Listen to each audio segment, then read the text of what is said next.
तू तमारे काढ वरून करत होतो तारम काढ झालं okay happy birthday to you हां आणि व्हिडिओ बना शरीर मोबाईल म्हणून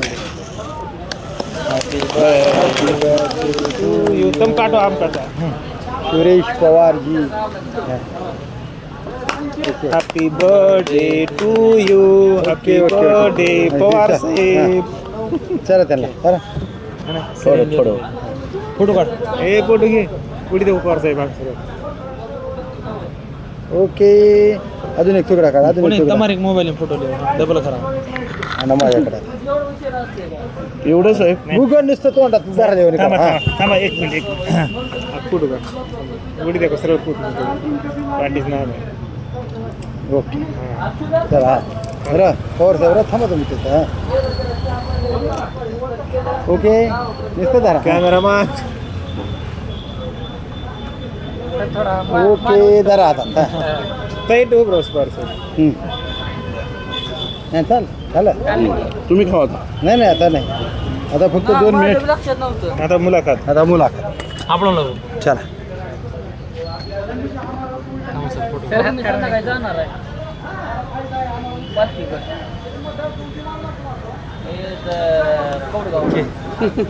चला पवार साहेब बस आमच्या दोघांचा एक फोटो घेऊ द्या एक मार्क काढा कॅमेरामध्ये काढा माझ्या मोबाईल पवार साहेब आमच्या दोघांचा एक सेपरेट घ्या ओके ओके बस चला माझे घ्या आणि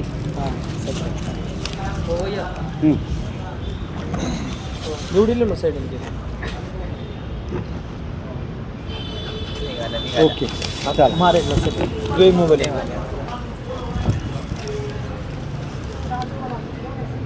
दोन साहेब अरे मग मी खात नाही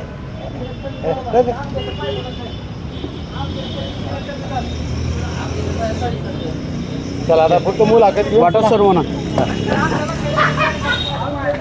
चला राहू दे तसंच राहू द्या तसंच राहू द्या इकडे काहीच आता काहीच करू नका काही करू नका हे थोडं राहू दे पुढे येऊ द्या इथे राहू दे तिथे काय हरकत नाही असं राहू दे आडवं राहू द्या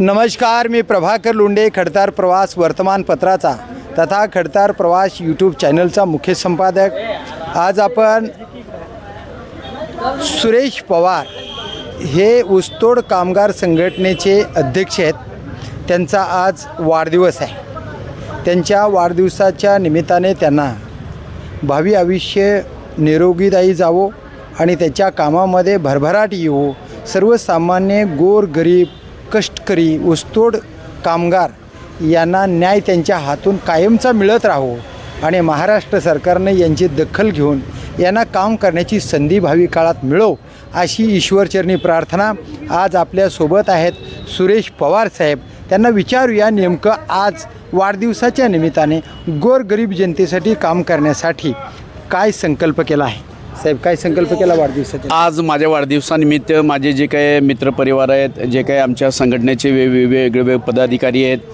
आणि यांच्या माध्यमातून आज माझ्या ध्यानीनं मनी वाढदिवस असलेलं मला स्वतःला देखील माहिती नव्हतं परंतु माझ्या मित्रपरिवारांनी संघटनेचे पदाधिकाऱ्यांनी ज्यावेळेस मला शुभेच्छेचा वर्षाव केला हजारो परिवारांनी आज मला शुभेच्छा दिलेल्या आहेत त्या सर्व मित्रपरिवारांचा आमच्या संघटनेच्या पदाधिकाऱ्यांचं मी शतशः आभारी आहे आणि माझ्यासाठी त्यांनी वेगवेगळ्या मंदिरामध्ये वेगवेगळ्या प्रार्थना केलेल्या आहेत त्या बाबतीत देखील मी त्यांचं पूर्ण आभारी आहे आणि या तर आता मला एक म्हणायचं की आज तुम्हाला वाढदिवसाच्या शुभेच्छा दिल्या पण वाढदिवस ह्याचा अर्थ असा आहे की तुमचं वय वाढत चाललं आहे वाढत चाललं आहे असं लोकांचं मन आहे पण तुमच्या आयुष्यातलं वय कमी झालेलं असतं आहे राहिलेलं आयुष्य सर्वसामान्य गोरगरीब जनतेसाठी कामाला यावं या शुभेच्छा आम्ही तुम्हाला दिल्यात तुम्ही सर्वसामान्य जनतेचं काम करण्याचा संकल्प कसा केला आहे या आज माझ्या वाढदिवसाच्या निमित्तानं मी एकच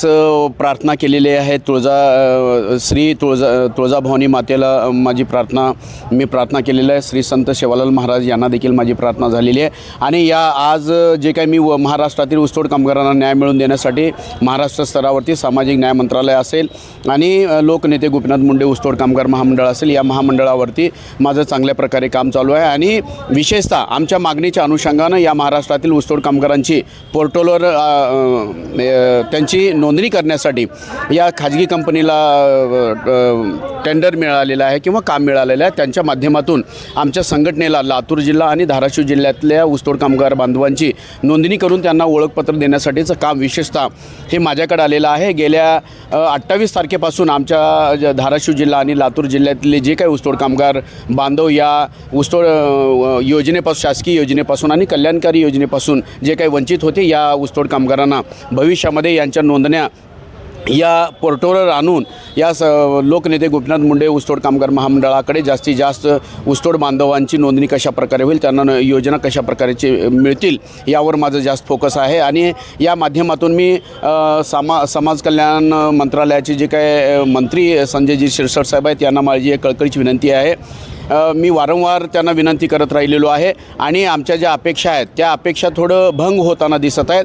कारण संजयजी शिरसाट साहेब यांनी आमच्या मागणीनुसार ज्या का बैठकीमध्ये मंजुरी दिलेली आहे, त्या मंजुरीनुसार मंजुरीनिहाय शासन निर्णय अद्यापही पारित झालेला नसल्या कारणानं या महाराष्ट्रातील ऊसतोड कामगारांच्या योजना प्रलंबित आहेत. या माझ्या वाढदिवसाच्या माध्यमातून एक संजयजी शिरसाट साहेबांना मी शेवटची विनंती करू इच्छितो की आपण ज्या पद्धतीनं ऊसतोड कामगारांची व्यथा ऐकून त्या व्यथेनुसार जे काय आपण योजनेला मंजुरी दिला त्या योजनेप्रमाणे शासन निर्णय पारित करा आणि येणाऱ्या ऑक्टोबर 2026-27च्या गाळप हंगामापासून या ऊसतोड कामगारांना प्रत्येक योजना त्या ऊसतोडीवर कार्यरत असणाऱ्या ऊसतोड कामगारांना मिळायला पाहिजे, हे मी निश्चित त्यांना एक विनंती करू इच्छितो. आणि मी सामाजिक न्याय मंत्रालयाचे जे काही आयुक्त आहेत, महाराष्ट्र राज्यांचे आयुक्त आहेत दीपा मुधोळ मुंडे मॅडम, यांना देखील 12 ऑक्टोबर 2026 रोजी आमची त्यांच्याबरोबर बैठक झाली. त्यांना निवेदन दिलेलं आहे आणि त्या निवेदनामध्ये जे काही आमच्या मागण्या आहेत, विशेषतः म्हणजे या महाराष्ट्र राज्यामध्ये जे काही ऊसतोड कामगार वेगवेगळ्या घटनेमध्ये मयत आहेत, त्यांच्या वारसांना 10 लाखाची आर्थिक मदत सामाजिक न्यायमंत्री संजयजी शिरसाट साहेब आमच्या मागणीनुसार मंजूर केलेले आहेत. परंतु ते अंमलात आणखीन आलेलं नाही. त्या संदर्भाचं शासन निर्णय प्रलंबित आहेत. आणि विशेषतः त्या लोकांना येणाऱ्या 30 एप्रिल आणि कामगार दिनानिमित्त मी 1 मे रोजी महामंडळाच्या कार्यालयासमोर मी उपोषण करण्याचं देखील त्यांना निवेदन दिलेलं आहे. 29 एप्रिल 2026पर्यंत जर आमच्या मागणीनुसार जर शासन निर्णय पारित झालं तर आम्ही येणाऱ्या 30 एप्रिल रोजी आंदोलन माघार निश्चितच घेणार आहे. परंतु त्याच्या अगोदर देखील मी संजय शिरसाट साहेबांना पुनश्च एकदा विनंती करू इच्छितो की ज्या पद्धतीनं आपण मागणीनुसार मंजुरी दिलेल्या आहेत त्यानुसारच या ऊसतोड कामगारांना त्यांच्या योजना देण्यासाठीचं शासन निर्णय लवकरात लवकर पारित करा आणि कोणत्याही घटनेमध्ये मयत ऊसतोड कामगारांच्या वारसांना 10 लाखाची आर्थिक मदत देण्याची पुनश्च मी एकदा विनंती करतो. आदरणीय सामाजिक न्याय विभागांचे प्रधान सचिव हर्षदीपजी कांबळे साहेब आहेत.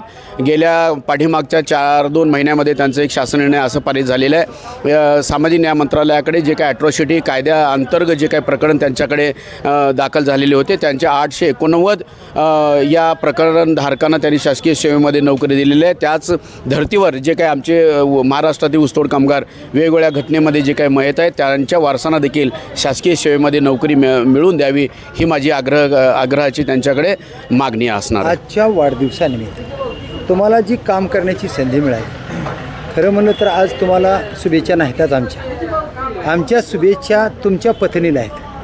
कारण पत्नीनं तुम्हाला काम करण्यासाठी जो आशीर्वाद दिला, तुम्हाला जी वेळ दिला, तुम्हाला जी शाबासकी दिली, तुमच्या चेहऱ्यावर जे हसरा चेहरा कायमस्वरूपी राहावा अशा जी शुभेच्छा दिल्यात, खऱ्या शुभेच्छा आम्ही ताईला देणार. तुम्ही सर्व जनतेने तुम्हाला शुभेच्छा दिल्या, त्या शुभेच्छेचं उत्तर तुम्ही काय देणार? ज्या पद्धतीनं मी संघटनेच्या माध्यमातून महाराष्ट्रातील वेगवेगळ्या जिल्ह्यामध्ये आता एकंदरीत सांगायचं म्हटलं तर मी 10 जिल्ह्यामध्ये काम करतो आहे. आणि या कामामध्ये माझी जी पत्नी आहे, माझ्या रथाचा जो दुसरा चाक आहे यांचं म्हणजे सिंहाचा वाटा आहे. कारण काय या कामामध्ये एकंदरीत मला सपोर्ट करण्याचं काम माझी अर्धांगिनी माझी पत्नी देखील केलेली आहे. त्याचबरोबर माझ्या या कामामध्ये आग्रहाचं मला सपोर्ट किंवा मला पाठबळ म्हणजे माझ्या छोट्या भावाचं देखील तितकंच मोलाचा वाटा आहे. आणि सांगण्याचं तात्पर्य मी त्यांचं सहकार्य शब्दामध्ये व्यक्त करू शकत नाही. त्यांच्या सहकार्यामुळं या ऊसतोड कामगार बांधवांना न्याय मिळवून देण्यासाठी मला एक संधी मिळाली. त्याबद्दल मी त्यांचं देखील आभार मानू इच्छितो. आणि एकंदरीत पाहता या महाराष्ट्रातील किंवा या धाराशिव आणि लातूर जिल्ह्यातील ऊसतोड बांधवांना माझी एक कळकळीची विनंती असणार आहे. आमच्या संघटनेच्या माध्यमातून या धाराशिव आणि लातूर जिल्ह्यामध्ये ऊसतोड बांधवांची घरोघर जाऊन नोंदणी करण्यासाठी आम्ही सरासरी 200 अधिकृत प्रतिनिधी नेमलेले आहेत. त्यांच्या माध्यमातून ऊसतोड कामगारांची ऑनलाईन पोर्टलद्वारे ऑनलाईन ॲपद्वारे नोंदणी करण्याचं काम चालू आहे. आणि आमचे जे काही प्रतिनिधी बांधव आपल्या वेगवेगळ्या वस्तीमध्ये, तांड्यामध्ये, वाड्या वस्त्यामध्ये जे काही कोणी येत आहेत त्यांच्या माध्यमातून आपली आजच लवकरात लवकर नोंदणी करून घ्या, ही एक माझी कळकळीची विनंती असणार आहे. कारण का नोंदणी असल्याशिवाय या ऊसतोड बांधवांना भविष्यामध्ये कसल्याच प्रकारच्या योजना मिळणार नाहीत. योजना जर घ्यायची असेल तर त्यांच्याकडे नोंदणी असायला पाहिजे आणि त्यांच्याकडे ओळखपत्र असणं फार महत्त्वाचं आहे. आणि एकंदरीत विशेष सांगायचं म्हणजे संजयजी शिरसट साहेब आणि हर्षदीपजी कांबळे साहेब प्रधान सचिव यांनी आमच्या मागणीनुसार मुंबई आणि पुणे यासारख्या ठिकाणी देखील वसतिगृह श्री संत भगवान बाबा शासकीय वसतिगृहांना मंजुरी दिलेली आहे. आणि भविष्यामध्ये या ऊसतोड कामगारांचे जे काही पाल्य आहेत मुंबई आणि पुण्यासारख्या गुणवत्तेचं शिक्षण आणि चांगल्या दर्जेदार शिक्षण घेऊन त्यांची मुलं देखील भविष्यामध्ये IAS IPS डॉक्टर इंजिनियर अशा प्रकारच्या पदावरती निश्चितच जाणार आहेत. हे जाताना मला माझ्या डोळ्यानं पाहायचं आहे. त्याच्यामध्ये माझं फार मोठं आनंद असेल. आणि भविष्यामध्ये मी या ऊसतोड कामगारांच्या सेवेमध्ये कार्य करतच राहणार आहे आणि त्यांना वेगवेगळ्या योजना मिळवून देण्यासाठी मी निश्चितच लढणार आहे. तर हे आहेत सुरेशजी पवार, ऊसतोड कामगार संघटनेचे महाराष्ट्राचे अध्यक्ष आहेत. आपल्या राहिलेल्या आयुष्यामध्ये सर्वसामान्य जनतेचं काम करत करत मी अविरत काम करणार आहे. आणि माझी अपेक्षा आहे शेवटची की माझ्या डोळ्यानं माझ्या समाजातले कलेक्टर बनले पाहिजेत आणि माझ्या समाजाचं परिवर्तन झालं पाहिजेत, अशी भावना त्यांनी व्यक्त केली. माणूस हा मरतो, जन्माला आलेला माणूस मरतो, पण ती कीर्तिरूपी उरतो. ती कीर्ती मला आयुष्यात करायची, अशीच भावना त्यांनी व्यक्त केली आपल्या वाढदिवसाच्या निमित्तानं. तर बघूया येणाऱ्या काळामध्ये संजय शिरसट साहेब यांच्या कामाची कशी दखल घेणार आहेत ते पाहूया येणाऱ्या काळातच. मी प्रभाकर लोंढे, खडतार प्रवास वर्तमानपत्राचा तथा खडतार प्रवास यूट्यूब चॅनलचा मुख्य संपादक. या चॅनलला सबस्क्राईब करा, शेअर करा, लाईक करा, बेल आयकॉनचे बटन दाबा. आपले विचार कमेंट बॉक्समध्ये नोंद करा. विचार खरे ते खरे आणि खोटे ते खोटे. आज वाढदिवसाच्या निमित्तानं आपण भरभरून शुभेच्छा द्याल अशी अपेक्षा व्यक्त करतो. धन्यवाद. धाराशिवकर. जय हिंद, जय महाराष्ट्र.